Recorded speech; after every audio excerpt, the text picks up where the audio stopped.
The Ijebu people, known for their rich culture and powerful deities, have passed down countless stories of the supernatural, a blend of history, spirituality, and cautionary tales. Among these stories, none is as spine-chilling or widely recounted as the legend of Olokun's revenge.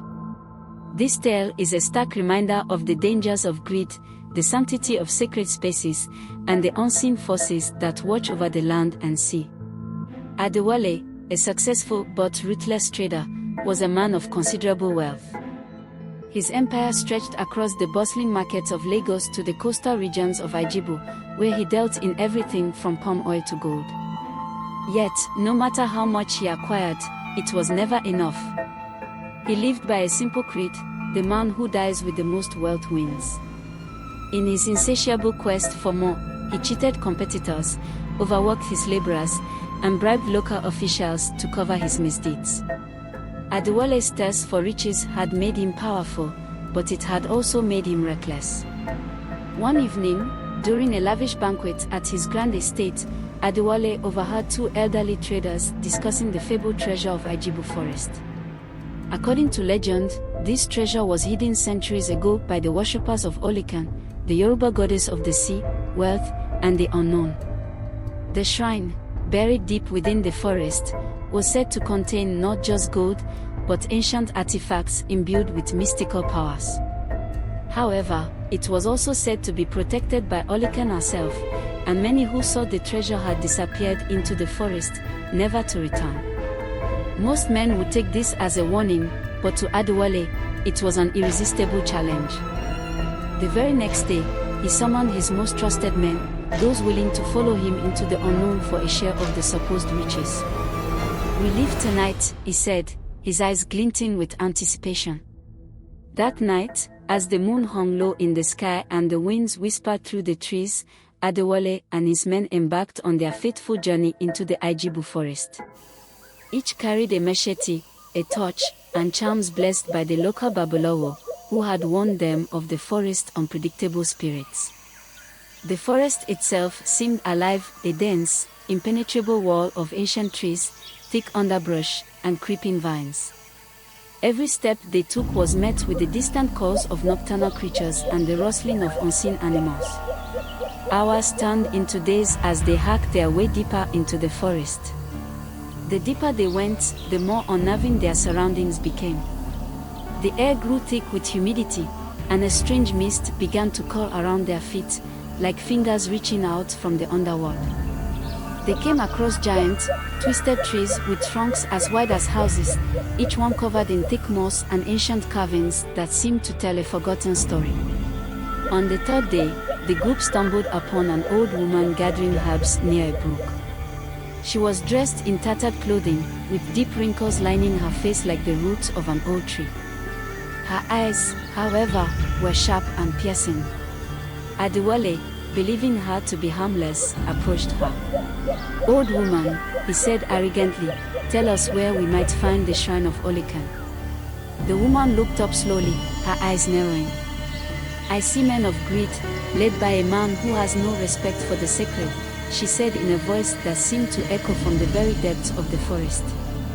"Turn back now, while you still can. Olokun's wrath is not to be trifled with." Adewale scoffed, tossing a few coins at her feet. "Keep your riddles, old woman. We seek wealth, not your warnings." The woman merely smiled, revealing a mouthful of blackened teeth. "Then may Olokun judge you as she sees fit," she whispered, and with that, she vanished into the mist as if she had never been there. After another day of treacherous trekking, they reached a small clearing where a decaying shrine stood. It was ancient, covered in vines and partially collapsed. The shrine was filled with offerings, cowrie shells, carved wooden statues, and bowls filled with coins and beads. It was a sacred site, one that held the reverence of those who still believed in the power of the gods. Adewale, however, saw only junk. With a sneer, he began kicking over the offerings and smashing the statues. "This is what they call a shrine." "Foolishness," he laughed, his voice dripping with contempt. His men watched, uneasy and fearful, as the forest seemed to grow darker around them. A cold wind swept through the clearing, and the mist thickened, coiling around their legs like snakes. Suddenly, the ground beneath them began to tremble, and a deafening roar erupted from the trees. The air was filled with the sound of crashing waves, though they were miles from the sea.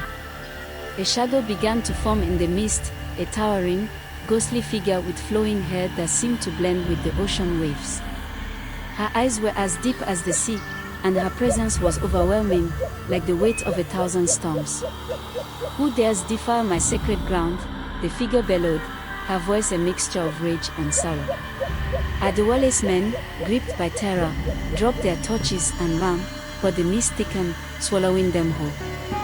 Their screams echoed through the forest, rising and falling like the cries of lost souls. Some say the mist took the form of monstrous sea creatures, dragging the men into the depths of the forest. Others believe it was the very spirits of the forest exacting their vengeance. Adewale, now alone, fell to his knees, his Ijebu shattered. His body trembled as he tried to plead for his life. "Great Olokun, I beg for your mercy. I was blinded by greed. Spare me, and I shall make amends." But Olokun's face remained cold, her eyes like the darkest depth of the ocean, where no light could reach.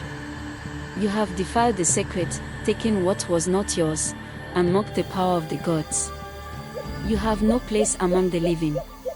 With a wave of her hand, a powerful force pulled Adewale toward the shrine. His screams filled the air as he was dragged through the mud, his nails clawing at the earth in a futile attempt to escape. In a flash, the mist enveloped him, and he was gone. Weeks passed, and neither Adewale nor his men returned. Stories spread through Ijebu of the trader's foolish quest and the curse he brought upon himself.